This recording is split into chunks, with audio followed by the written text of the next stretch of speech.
कांग्रेस विधायक आरिफ मसूद जी हमारे साथ हैं, उनसे बातचीत करते हैं। सर, आज प्रधानमंत्री नरेंद्र मोदी भोपाल में थे, कई तरह की बातें उन्होंने कही खुलकर, यूसीसी पर, चाहे ट्रिपल तलाक पर या पसमानदा मुसलमानों को लेकर। उन्होंने बातें तो करी, देश की जो संविधान के मूल ढांचे की जो संविधान था उसकी शपथ उन्होंने ली है, और उस संविधान के बारे में उन्होंने जब ये व्यक्त किया तो उनको पसंदीदा मुसलमानों के बारे में सोचना भी चाहिए था कि उनको उनकी सरकार ने क्या रोजगार दे दिया।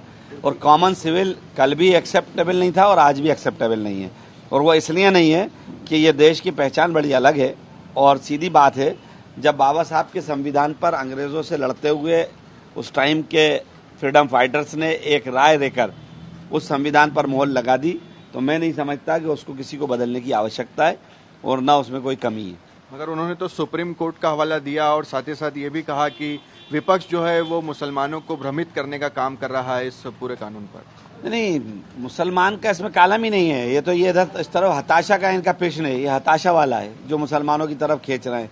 हम बात कर रहे हैं संविधान की, ये बात कर रहे हैं मुसलमान की। हम आपसे कह रहे हैं कि मुसलमान का कानून थोड़ी लागू कराने का हम कह रहे हैं, हम तो बाबा साहब का कानून लागू कर रहे हैं, जो लागू था उसको चलने दिया जाए। हमने कब कहा?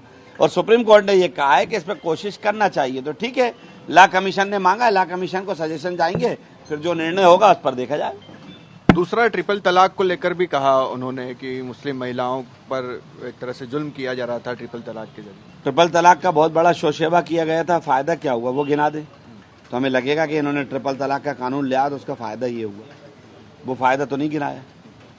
पसमानदा मुसलमानों को लेकर भी उन्होंने खुलकर कहा आज प्रधानमंत्री ने कि उन्हें भी एक तरह से शोषित किया जा रहा है। मैंने कहा ना, सब कुछ कहा, करा क्या खुद ने वो तो बता दें।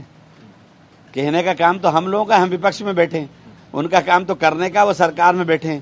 बहुत अच्छा लगता कि अगर वो ये कहते कि मैंने इतने लोगों को रोजगार दे दिया, इतने नौजवानों को फ्री में शिक्षा दे दी, इतने लोगों को मैंने ये कर दिया, तो जरा अच्छा लगता। कांग्रेस का क्या स्टैंड है आरिफ भाई इस पर, यूसीसी नहीं, आपने पर? इसमें एक बयान नहीं जोड़ा, उन्होंने 24 का जिक्र करा, 23 का नहीं करा, तो मैं आपको उसमें ऐड कर देता हूँ। ये सवाल आप पूछना भूल गए कि उन्होंने पूरे भाषण में 24 की जीत की बात कही है, 23 की नहीं कही, तो यानी ये वो स्वीकार कर गए कि 23 में मध्य प्रदेश में कांग्रेस की सरकार आ रही है।